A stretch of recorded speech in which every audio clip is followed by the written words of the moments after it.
All right, so as you can tell by the title, this is going to be my beginner program video.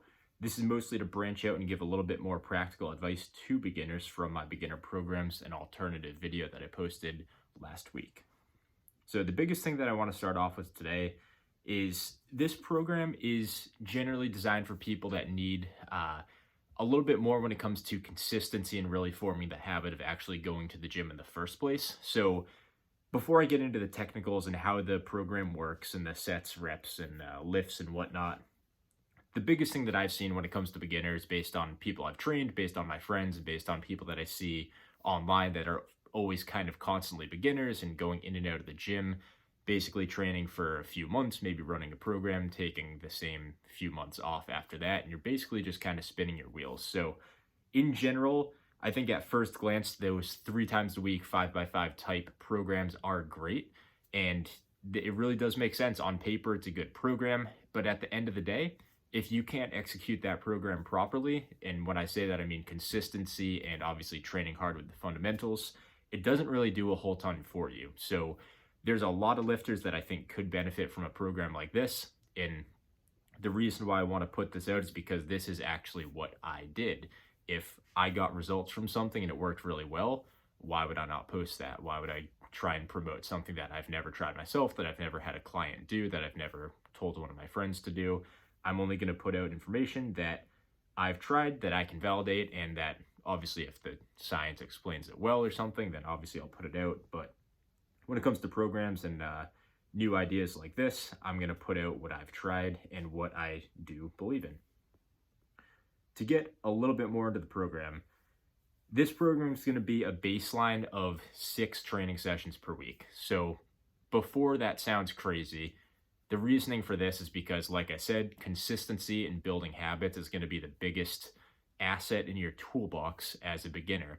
At one point or another, if you really do want to train for optimal results, you're going to have to do 4, 5, probably 5 or 6 times a week in the gym. You can still get results and great results on a 4-time-a-week program as an intermediate or advanced lifter, but 5 or 6 is easily going to be optimal.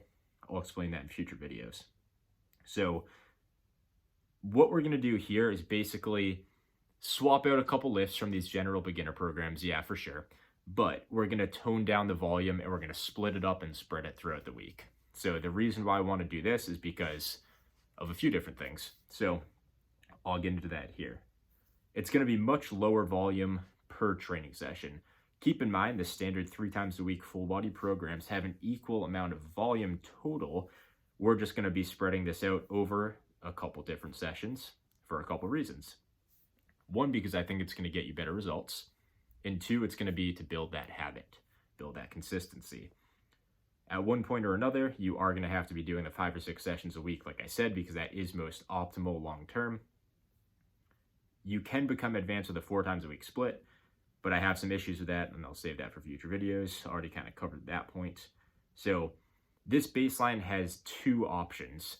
The one that I'm going to put in the description today is the option that I personally think is more optimal, and that's mostly because of synergy, which I'll talk about in a minute here, but it's going to be chest, shoulders, and tries on the first day, and then legs, back, and buys on the second day. If you want to, you could modify this into an upper lower. I'm not going to put that in the description, but if you feel confident that you can make that a modification, you're more than welcome to go for it. It's just not quite what I'd recommend.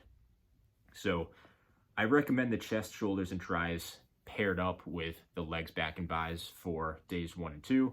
Obviously, you're going to repeat that a couple times throughout the week.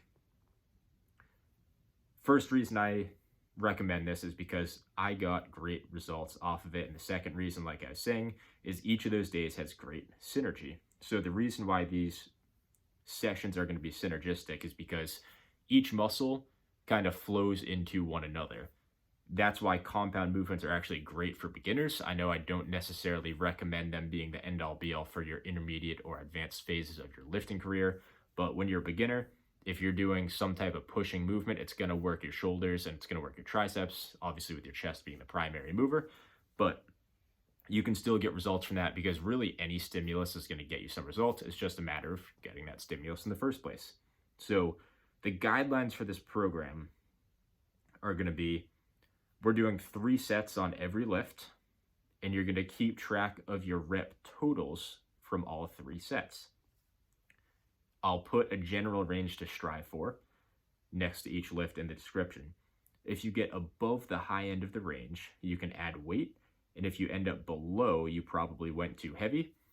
However, if you are about 1 or 2 reps below the lower range or something small like that, you can actually just keep that weight for the next session and see if you can break into that range. Eventually, you'll keep going, see when you can break through to the high end of that range, and that's when you can add some weight to that lift.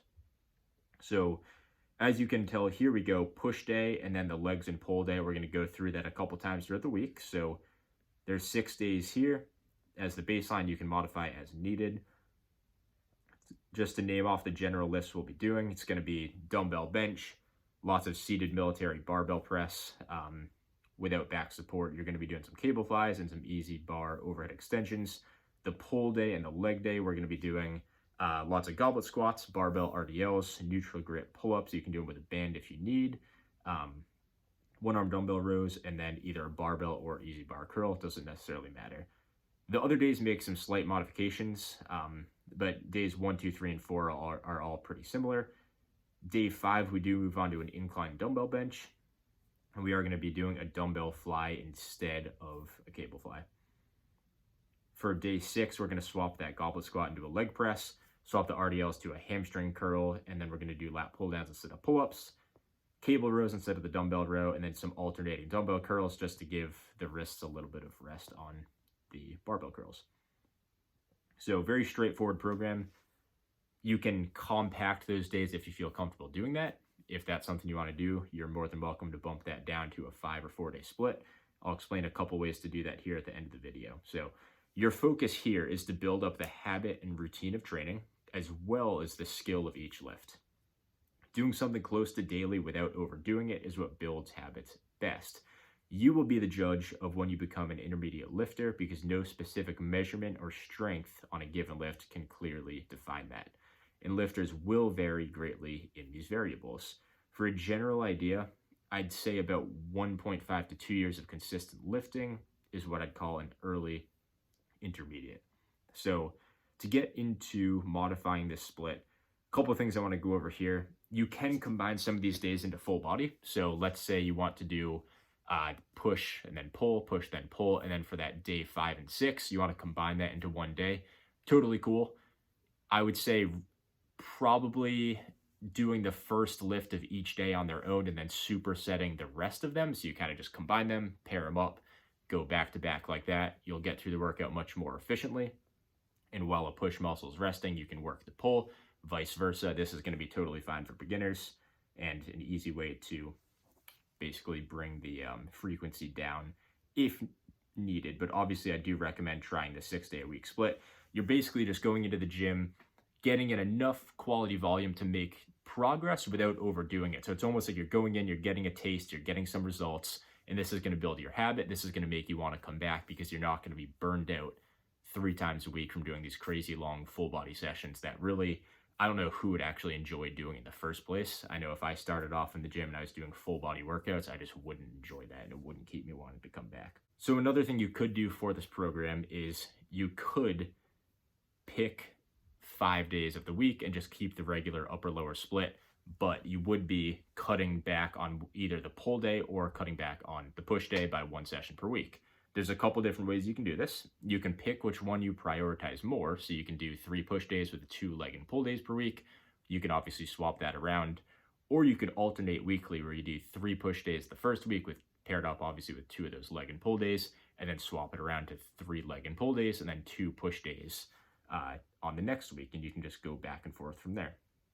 So the only other thing that I really need to talk about for this program overview is just the progressions. So I know I touched on it briefly at the start of this video, but I'm going to give an example here for that dumbbell bench. So first exercise on the first day, we're doing dumbbell bench. We're shooting for 20 to 30 reps total spread across 3 sets. The reason why I like to combine those 3 total sets is because this prevents you from maybe doing an overkill or overreaching on that first set. So let's say you get 8 high quality reps with great form on the first set. and then you get a sketchy 9th rep, or maybe you only go partially on the way down, you're almost taking it beyond failure. That's going to impact your next 2 sets. So to make up for those 1 or 2 reps that you shouldn't have done at the end of that set, now that's going to affect the next 2 sets, and it's going to bring your total down. So this isn't one of those programs where you want to shoot for a high number on just 1 set, and that's what counts as a PR. This is a little bit more accountability to make sure you're applying a good, consistent effort on every set, and you're not going all out on one and sacrificing the rest of it. That's why we do this. So to go a little farther into that example, we're doing dumbbell bench 20 to 30. So let's say we do the 35-pound dumbbells, and we start at 20 total reps. So say you get 7, 7, then 6. The next session, we're going to try and beat that score. We're going to try and get a little bit higher. Obviously, with consistent form, you don't want to start taking a little bit off the range of motion. You don't want to start maybe pressing a little faster, letting them drop down. These are all things that I would call artificial progression. If you've seen my video about using versus abusing progressive overload, which I would highly, highly, highly recommend watching that before you start any lifting program, whether it's this one or whether you decide to go with another one. That's going to give you a really good idea of how progressions work and what to watch out for. So eventually you'll be able to do those 35-pound dumbbells for 30 or higher. That's when you'd want to up the weight. Try those 40-pound dumbbells. You'd probably get a few less reps. Same thing. You'll beat 30 again, and you'll keep going higher. So without making it too confusing, that's pretty much the progressions we're going to add onto every lift throughout this entire program. And other than that, I don't want to overcomplicate it, so I'm just going to leave it at this for today. And yeah, that's pretty much all I've got. So let me know if you have any questions down below. Program's going to be in the description. You can just copy and paste it to your notes or write it down in a notebook if you're a pen and paper type of person. And other than that, yeah, like I said, I'm going to leave it at that. So thanks for watching.